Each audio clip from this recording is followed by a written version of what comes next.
ॐ गजाननं भूतगणादिसेवितं कपित्तजम्बोफलचारुभक्षणं उमासुतं शोकविनाशकारकं नमामि विघ्नेश्वरपादपङ्कजम्। ओम नमः शिवाय। दोस्तों, हर हर महादेव। आज की वीडियो में बुधवार व्रत कथा का श्रवण करने जा रहे हैं। हमें कथा को एकाग्र चित्त होकर के श्रवण करना चाहिए। बोलिए गणपति गजानन महाराज की जय, शंकर भगवान की जय, बोलिए पार्वती मैया की जय। ग्रह शांति और सर्व सुखों की इच्छा रखने वालों को बुधवार का व्रत अवश्य करना चाहिए। इस व्रत में रात दिन में एक बार ही भोजन करना चाहिए। इस व्रत के समय हरी वस्तुओं का उपयोग करना बहुत ही श्रेष्ठ माना जाता है।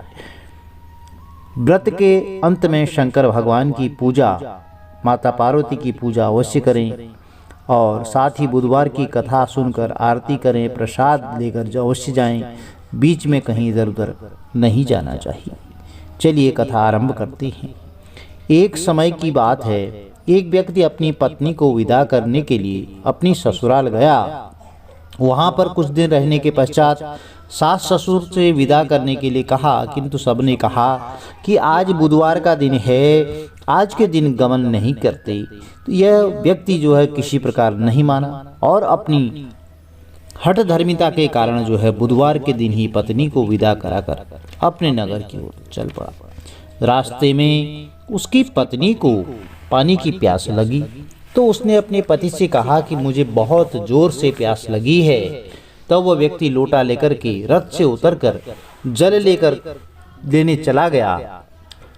तो जैसे ही वह व्यक्ति पानी लेकर अपनी पत्नी के निकट आया तो वह यह देखकर बहुत आश्चर्यचकित रह गया कि ठीक अपनी ही जैसी सूरत वैसी ही वेशभूषा में एक व्यक्ति पत्नी के पास रथ में बैठा हुआ है। उसने क्रोध से कहा, तू कौन है जो मेरी पत्नी के निकट बैठा हुआ है?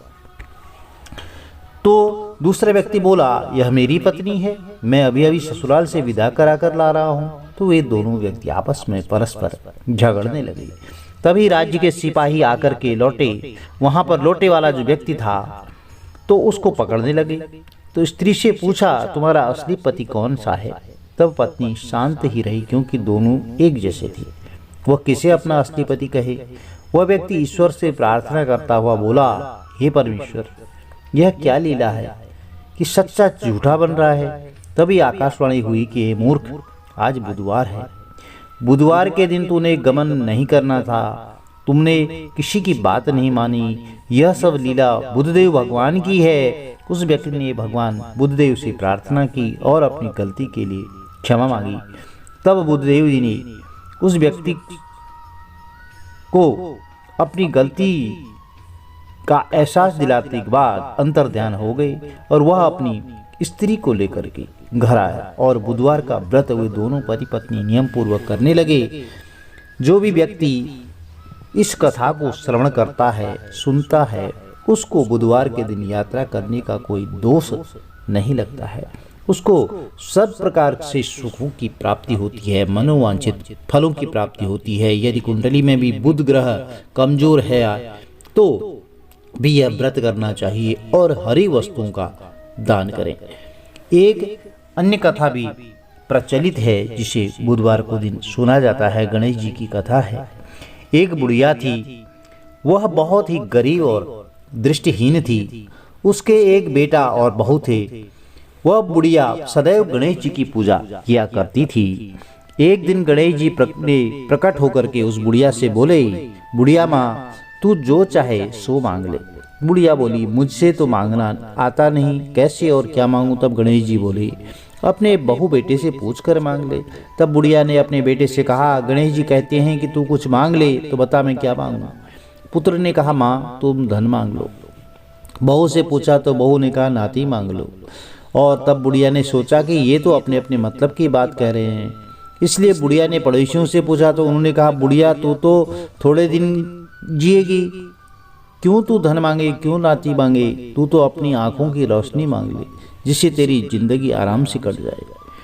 इस पर बुढ़िया बोली, यदि आप प्रसन्न हैं तो मुझे 9 करोड़ की माया, प्रसन्न हैं तो मुझे 9 करोड़ की माया दें और निरोगी काया दें, अमर सुहाग दें, आंखों की रोशनी दें, नाती दें, पोता दें और सब परिवार को सुख दें, अंत में मोक्ष दें। ऐसा गणेश जी को बूढ़ी माई बोली। यह सुनकर गणेश जी बोले, बुढ़िया माँ, तुमने तो हमें ठग लिया है, फिर भी आपने जो मांगा है वचन के अनुसार तुझे सब कुछ मिलेगा। और यह कहकर गणेश जी अंतर्ध्यान हो गए। उधर बुढ़िया माँ ने जो कुछ मांगा वह सब कुछ मिल गया। हे गणेश जी महाराज, जिस तरह आपने उस बुढ़िया माँ को सब कुछ दिया, वैसे ही सभी की गोद भरना, सभी के घर में सुख समृद्धि और बरकत सदैव बनाए रखना। प्रिय भक्तजनों, बुधवार का दिन भगवान गणेश जी के लिए भी समर्पित होता है। जो भी भक्त सच्चे मन से, सच्चे भाव से, हृदय से भगवान गणेश जी की पूजा करता है, आराधना करता है, उनकी मनोकामनाएं अवश्य पूर्ण होती हैं। एक छोटा सा उपाय यदि आप करें तो आपके घर में सुख समृद्धि जरूर प्राप्त होगी। भगवान गणेश जी को दूर्वा जरूर अर्पित कर दें और भगवान भोलेनाथ, माता पार्वती की आराधना जरूर करें। अवश्य आपकी मनोकामनाएं पूर्ण होंगी। वीडियो में दी गई जानकारी, कथा आपको अच्छी लगी तो चैनल को लाइक कीजिए, शेयर कीजिए, सब्सक्राइब कीजिए, साथ में बेल आइकन अवश्य प्रेस कर दीजिए, जिससे कि आने वाली नई कथाओं की नोटिफिकेशन आपको ठीक समय पर मिलती रहे। गणपति गजानन महाराज और भगवान भोलेनाथ का आशीर्वाद आपके कुटुंब पर सदैव बना रहे। हर हर महादेव, जय माता दी। आपका दिन शुभ हो।